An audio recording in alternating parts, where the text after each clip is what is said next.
communication entre nous, la vie en communauté, parce que c'est plus qu'un sport. Et donc ces pays en voie de développement, et ben, on joue beaucoup sur ça.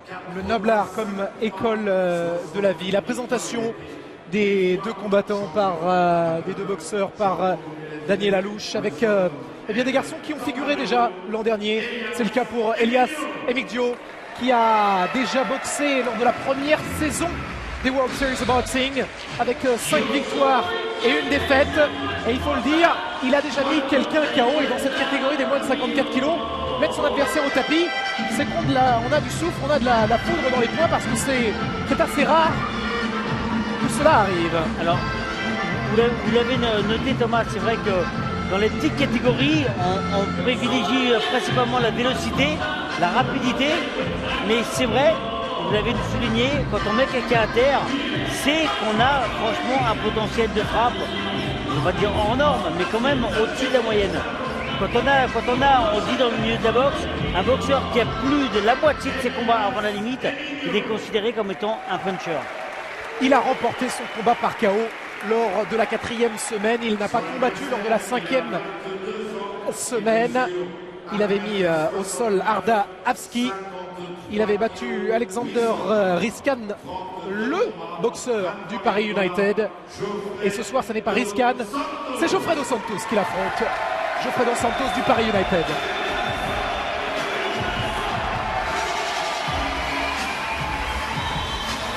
Geoffrey Dos Santos, âgé de 22 ans, il aura l'avantage de la taille très légèrement face au Mexicain Emigdio.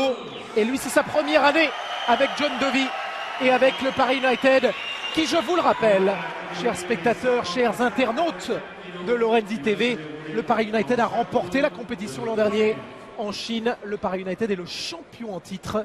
Et donc on retrouve les champions en titre avec un match en retard. On rappelle le format, 5 reprises de 3 minutes. Certes, les bandages sont mous, mais c'est au plus proche de la boxe senior, c'est au plus proche de la boxe professionnelle. C'est un concept qui a été inventé pour que les boxeurs puissent faire une interlude, on pourrait dire ça, pour passer professionnel, parce que quand vous êtes professionnel, vous arrivez directement en 6-2-3. Donc c'est un bon compromis. Alors certains ne sont pas forcément pour ce format de boxe, mais au moins ça a le mérite de proposer quelque chose de différent, quelque chose de novateur. Et c'est une franchise qui est un petit peu distribuée dans le monde entier. Et on est très heureux que ce soit Paris United qui a gagné la première édition. Je suis avec un professionnel évidemment, avec Bobo Lorsi. Alors quand il dit 6-2-3, c'est pas le sapin de José Mourinho ou de Carlo Ancelotti. C'est 6 reprises de 3 minutes évidemment. Et ce soir ce sera du 5-2-3 et ça n'est toujours pas un système de foot. C'est 5 reprises de 3 minutes parce que d'habitude en boxe amateur, on a un casque, on a un t-shirt qui fait office de plastron, un chasuble. Et là on a enlevé toutes ces protections pour 5 reprises de 3 minutes avec 5 catégories de poids différentes. C'est comme la Coupe Davis, c'est au meilleur des 5. 3-2, on a gagné dans 5 catégories de poids différentes. Et vous allez voir dans le coin rouge les Parisiens du Paris United en short blanc. Dans le coin bleu avec leur beau short vert et blanc, les Guerreros de Mexico.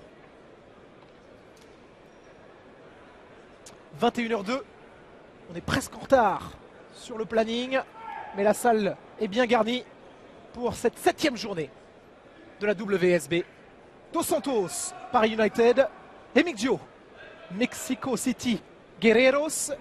C'était la poule Amérique l'an dernier, c'est le groupe B cette année. Obligation de l'emporter ce soir pour les Parisiens pour espérer se qualifier pour les playoffs.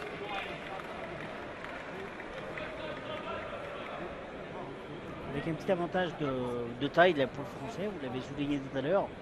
Alors c'est un avantage, pas grand chose, il y a 3 cm. 3 cm qui peuvent faire la différence. Et très souvent, quand on a une différence de taille, notamment quand on dépasse les 7-8 cm, et ben on peut avoir des coups de tête. Ça c'est récurrent. Mais là, pour 3 petits centimètres, c'est pas grand chose. Donc on va voir comment que... Hey, on en parlait entre nous, hein. Excusez-moi de vous couper, mais 3 cm c'est presque 3 kg si on respectait certaines choses.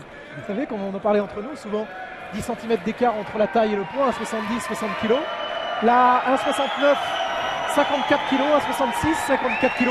Les deux garçons hier à la pesée, à 17h ici même, étaient tous les deux autour de 53 kg 800, bien préparés. Donc c'est parti entre les deux hommes.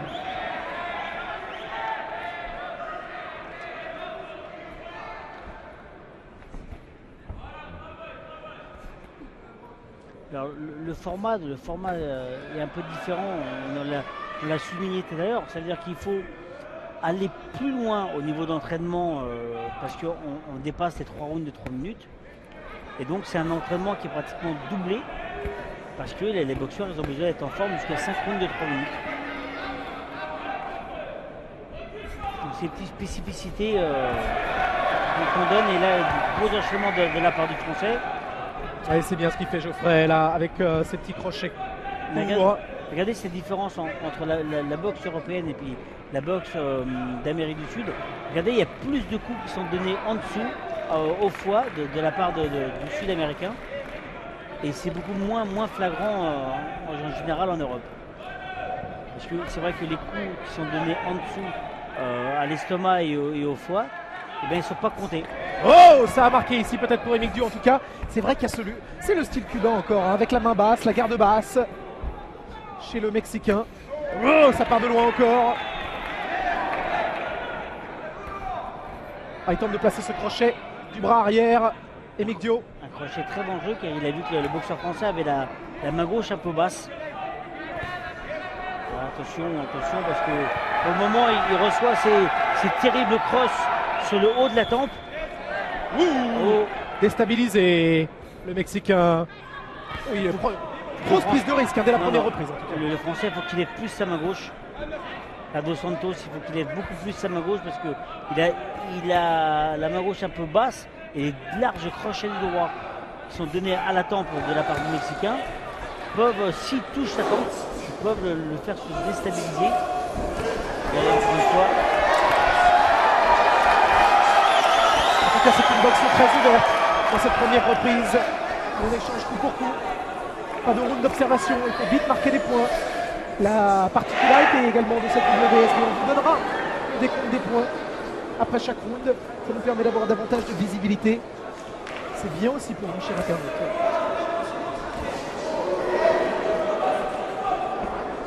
Ce sont le principe de la scoring machine. Il y a des arbitres qui appuient sur les touches pour valider les coups portés.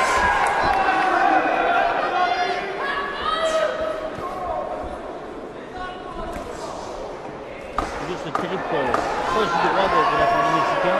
Les quelques dernières secondes, il a été touché justement le Mexicain avant cette rafale, dans cette fin de première reprise. Reprise enlevée, reprise où les deux hommes ont donné dans deux styles, Julien, très opposés. Considérablement, c'est vrai qu'on a un boxeur qui principalement active toute sa stratégie sur le crochet du droit avec des enchaînements encore. Il y a un boxeur français qui essaie de construire, mais malheureusement avec un bras avant un peu bas. Et souvent on a vu des terribles crochets de la part du Mexicain arriver sur le haut de la tête. Alors il ne faudrait pas qu'il rectifie le tir du Mexicain pour que ses crochets arrivent à la pointe du menton, parce que là il pourrait gagner avant la minute. Vous entendez cette petite rumeur, parce que là on a mis les bouchées doubles, voire triple au niveau des ring girls. Très sexy trash. Sexy trash, ça plaît en ce moment. De belles couleurs. Et mon consultant de choc et de charme, on a perdu son latin d'ailleurs. Ouais, c'est fait pour être regardé. On aura le décompte dans un instant. J'avais une poussière dans l'œil. Non, j'avais une pensée dans laquelle à monte sur le ring, il y avait des talons qui normalement est strictement interdit. Heureusement que le boxeur ne boxe pas en talon. Oui, ça ferait quelques trous. Ouais, belles esquives de Dos Santos, prise de risque maximale. Il avance avec son bras arrière. Il veut remporter un combat ce soir, après avoir connu la défaite lors de la première semaine.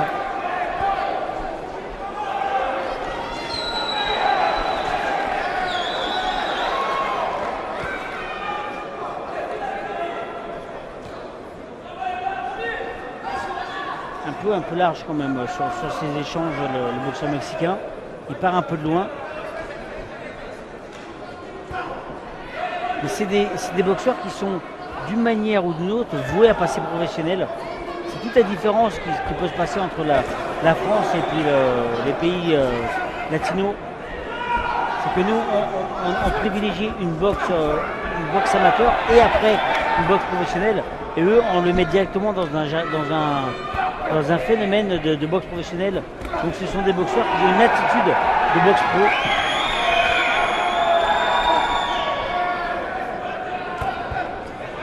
Dos Santos en tout cas qui avance, qui prend le centre de ce ring.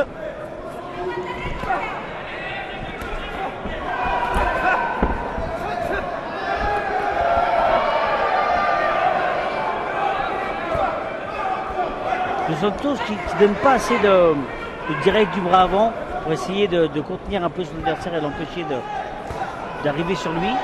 C'est principalement, dans ce combat-là, des échanges à mi-distance. Il y a très peu de préparation à l'attaque. Cette tentative du percute qui vient un petit peu en deuxième instance de Elias Emigdio.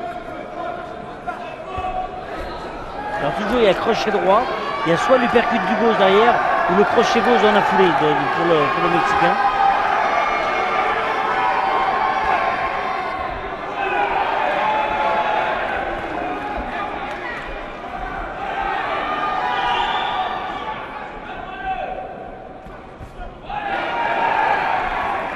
Il arrive à toucher quand même avec ses crochets gauche le Mexicain, mais toujours très très dangereux avec ce terrible croche du droit.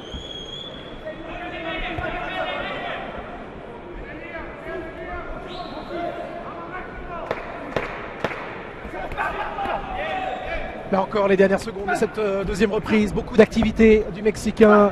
On tente de couper la distance chez Dos Santos avec un centre de gravité qu'il a rabaissé par rapport à son adversaire. C'est un peu dommage de la part du Français qui ne sert pas assez le direct du bras avant. Alors le direct du bras avant est le direct le plus près de l'adversaire. Il devrait en user un peu plus, comme ça lui permettrait de faire une préparation d'attaque et d'arriver après en situation de combat à mi-distance.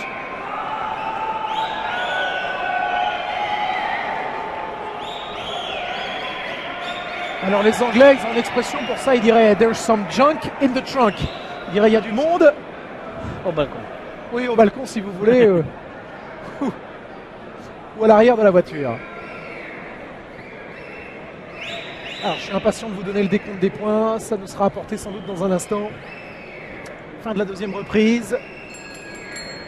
Et John Dovey qui passe ses consignes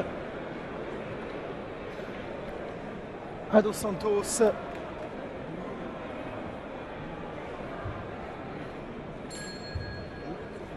Ray Masloum qui a dit tout simplement cette semaine que John Dovey c'est l'un des tout meilleurs entraîneurs de cette WSB.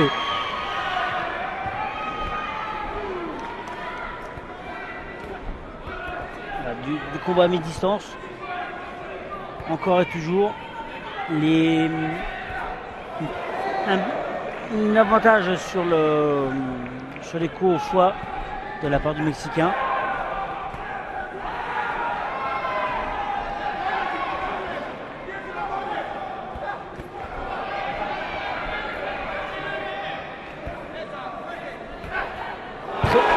Très peu de direct d'un côté comme de l'autre. Mais des échanges de part et d'autre assez violents.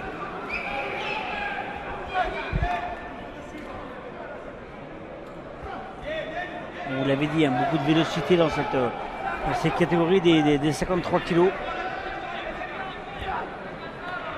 Oui, parce qu'il y a eu des catégories intronisées pour les prochains Jeux de Londres. La catégorie des 52 kilos. Il y a du 52, du 56 maintenant. On rappelle que le président de la WSB, lui, est devenu champion olympique en 2000 en moins de 48 kilos. C'est vraiment des Tom Pouce, c'est des super mouches. Là, on est en poids coq, on est au plus proche des poids coqs.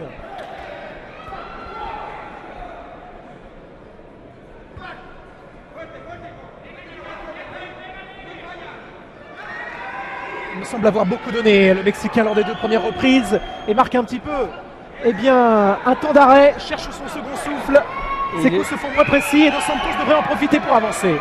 Dos Santos, il a la fatigue qui se fait sentir et il est moins précis dans ses attaques. Et c'est surtout son gros problème, c'est qu'il a beaucoup de mal à se protéger après ses échanges.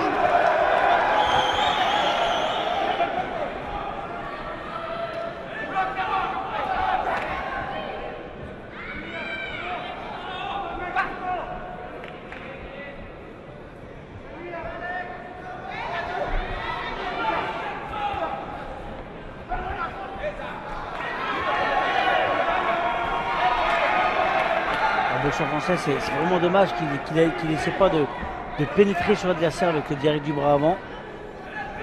Ça lui permettrait de masquer ses attaques.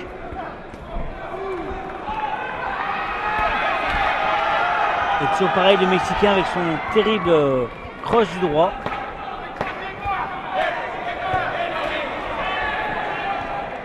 Tentative de crochet du bras avant, il me semble rougi Elias Emigdio. Et c'est la fin de cette troisième reprise. Ça va vite, il en restera 2 derrière.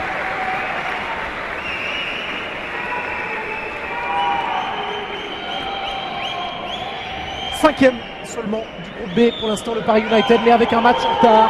Opportunité donc de revenir à la 3e place. Hier, Moscou a battu Mumbai dans le groupe A, dans le groupe AC. C'est Milan, souvenez-vous du Dolce Gabbana Milan Thunder, là où est parti Ludo Groguet. Eh bien, ils sont en tête avec 6 victoires, pas la moindre défaite. Dans le groupe du Paris United, c'est Bakou qui mène pour l'instant avec 6 victoires, 0 défaite, soit 18 points. 3 points la victoire, 1 point pour le bonus défensif. Quand on perd par 3 matchs à 2 par exemple. Il faut s'imposer ce soir pour les bleus et blancs du Paris United. Allez, 4e reprise.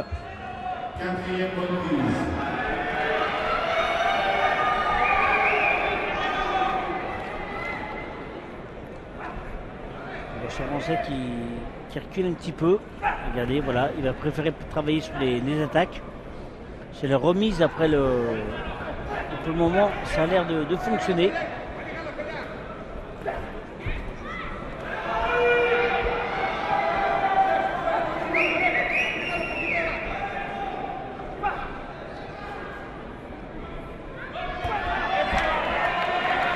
Nouvelle tactique, il y a le boxeur français qui recule de temps en temps et qui se met voilà, un petit pas en arrière et remise derrière normalement.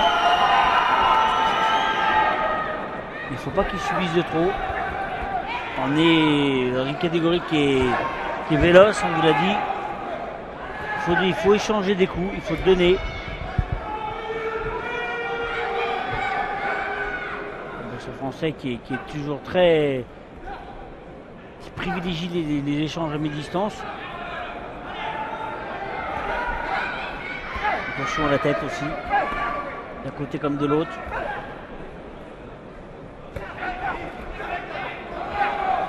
Et là, on vous rappelle que la scoring machine, il y a 5 juges qui doivent taper en même temps dans la même seconde pour valider les coups. Et attention le français au terrible crochet gauche du Gallegos.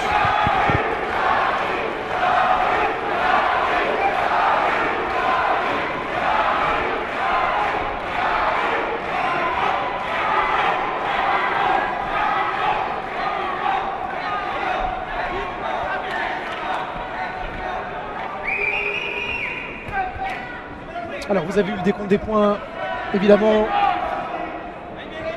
28 à 29 avant la fin de cette 4e reprise, ça reste très très serré, ce sera un décompte de 50 à l'arrivée et pour l'instant un point qui sépare les deux hommes. En fait, il y a Kevin Rabault qui nous passe devant, on lui demandera tiens tout à l'heure lors du combat des poids moyens de Michel Tavares de nous dire un petit peu ce que ça vaut, un garçon comme Michel Tavares qui s'est révélé l'an dernier grâce à la WSB, lui qui l'a coaché avec John Levy. Il ne faut pas qu'il perde son effort là, le français. Il est beaucoup moins actif que les rounds précédents. Peut-être qu'il garde pour le dernier round, mais il va falloir que lorsque ces combats sont un peu serrés comme ça, il va falloir faire la différence. Et on sait à quel point c'est important de faire la différence dans le dernier round. Il me fait peur à avancer le buste comme ça à chaque fois, Julien. Il a été moins actif, là, Dos Santos. Il a surtout moins touché. Petite baisse de régime. Alors on l'espère qu'il va réagir dans le dernier round. Alors souvent c'est une technique en boxe amateur, hein, c'est-à-dire qu'en boxe amateur on gagne le début du round, on essaie de gagner la fin du round pour donner une impulsion pour que les arbitres et là vous l'avez bien senti parce qu'il y avait un point d'écart, il y en a désormais deux. Un avantage de 2 points pour le Mexicain, 37-39 désormais. Il va falloir mettre les bouchées doubles. Voilà, on vous l'a dit, un peu moins actif. Et ben maintenant, il va falloir qu'il redouble d'efforts, le Français. La partie n'est pas finie. Elle n'est pas encore gagnée pour le Mexicain.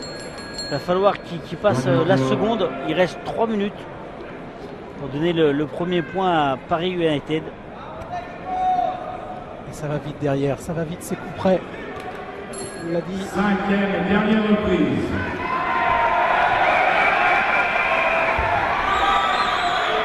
Allez, c'est maintenant. Dos Santos, short blanc. Emigdio, short vert.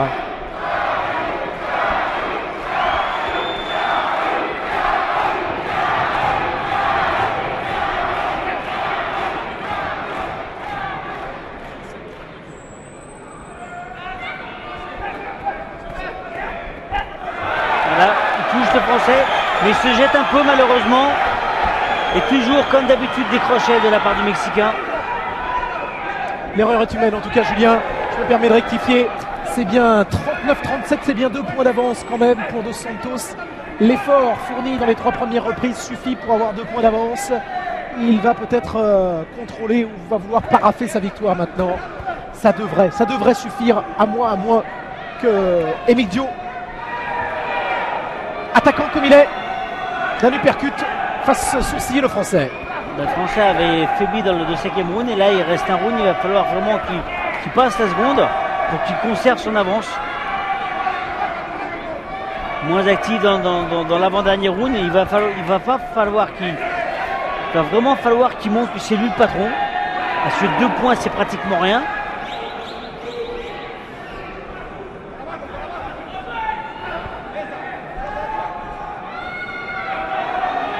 Forcément, il y a de la fatigue des boxeurs qui ont l'habitude de faire des 3-3.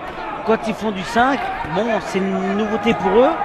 Donc on vous l'a dit, un entraînement supplémentaire, une catégorie de sport supplémentaire, une catégorie de dépenses énergétiques supplémentaires. Et il va falloir gérer.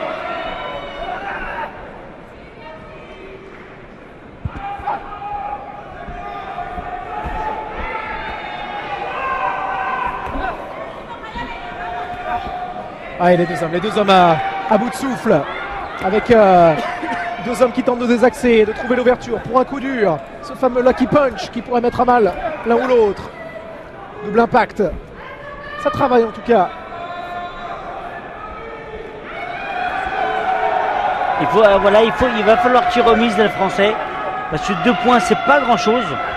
C'est vraiment dommage que, après avoir dominé pendant 3 premiers rounds et un 4e round un petit peu mou.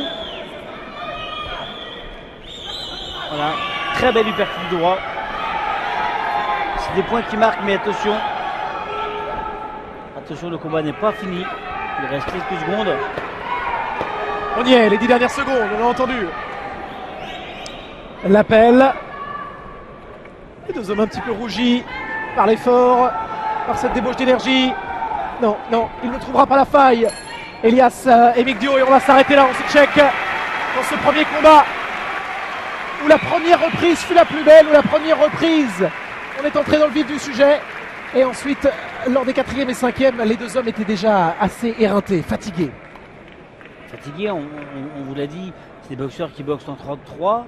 Ils arrivent dans une compétition dans laquelle on leur demande de faire un effort supplémentaire qui est de 5-2-3. C'est pas toujours évident. C'est une manière de travailler à l'entraînement différente. C'est presque de la boxe professionnelle sans être vraiment de la boxe professionnelle. On verra si on a l'occasion tout à l'heure de recueillir les propos de Geoffrey Dos Santos à l'issue de ce combat qui vient féliciter son adversaire. Ils ont voyagé à une dizaine.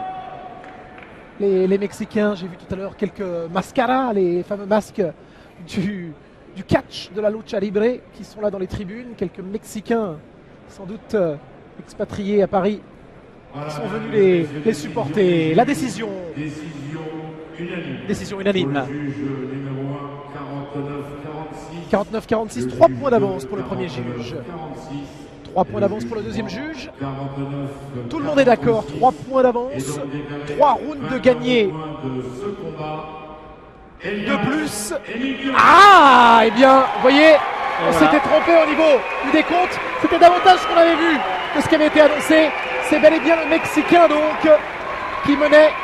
C'était ma première impression, elle a été confirmée. Elias Emigdio qui s'impose 49 à 46. Ça vous semble logique, hein? Oui, logique. Il y a eu deux rounds dans lesquels le boxeur français a faibli. Le 4e et 5e, surtout le 5e, c'est vrai qu'il a eu un petit passage à vide, même s'il y a eu de bonnes petites réactions. C'est toujours vraiment dommage que, c'est vrai, on vous l'a dit, hein, la WSB, c'est 5 rounds de 3, alors que les boxeurs sont préparés principalement sur de 3 rounds de 3. Alors c'est un travail différent, l'entraînement.